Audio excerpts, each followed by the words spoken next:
Guys, welcome week 18. Congratulations everyone. And this is our app. It is called BattleGround.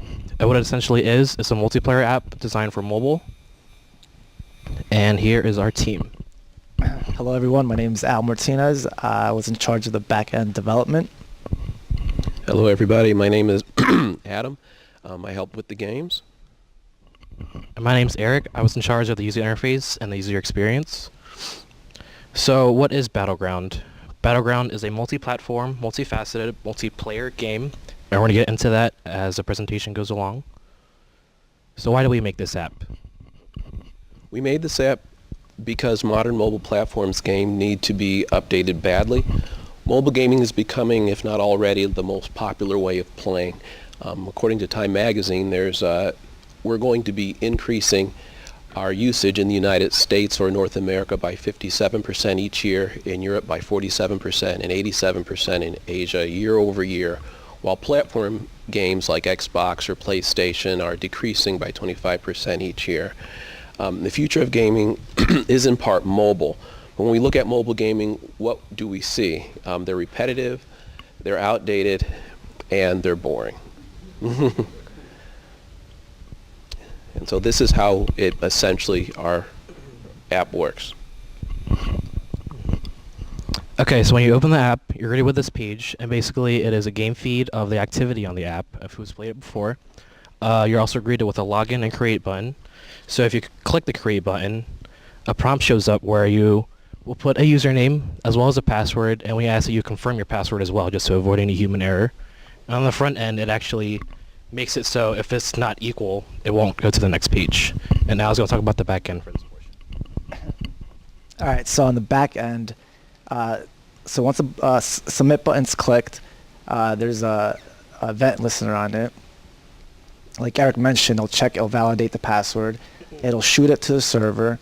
In the server, we will use SQLize to create a new player on the MySQL. And so when you click submit, a prompt shows up thanking the user because this app's geared towards its users.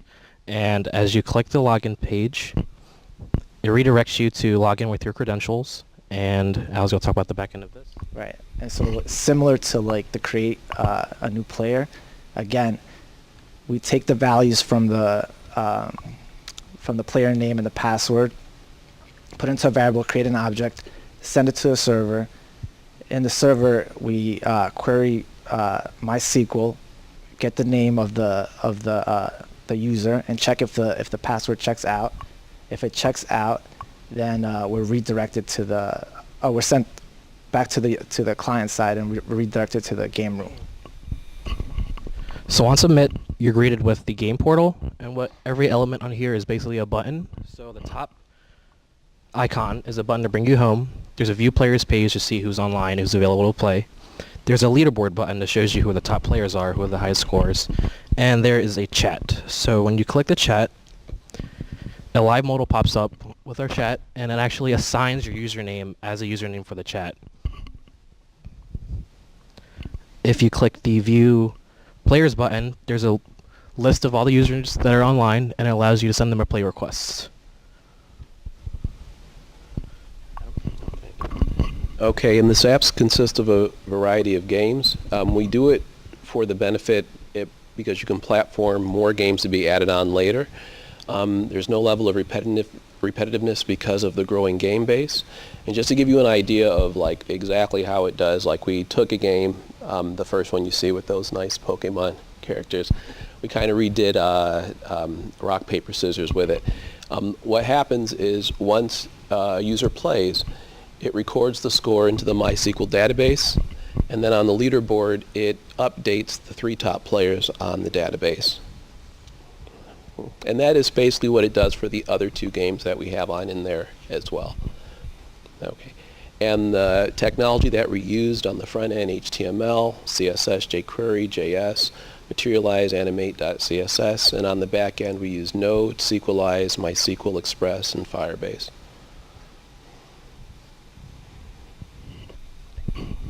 Okay, so we created this and geared it towards mobile, and we used Materialize and materialize and animate that CSS. And what I found with front-end frameworks is if you use like multiple of them, it kind of jumbles on each other and creates just a whole mess on the thing. But I found Animate to be a very good complementary CSS framework. And it basically runs as a single-page application powered by JavaScript. And the effect of this is it creates something that resembles a native mobile application, even though it's coded for the web. Okay, so this was my first time being like the head developer in the back end. So I ran into some issues, and I just wanted to share them with you. So this is like the file structure that I use, which I took from one of our previous assignments. And I just want you guys to take a look at the first file there, where it's the game, the app. No, there you go. Under the main game folder, there's the app, the node modules, and then the server and all the rest of that stuff. So the issue that I had, so if you could click onto the next one, is this. So when I first was setting up the boilerplate for the back end, I just took basically what we had from a different assignment and plugged it in, and on the top, you can see on the top code is what we usually use, right? We made an instance of Express.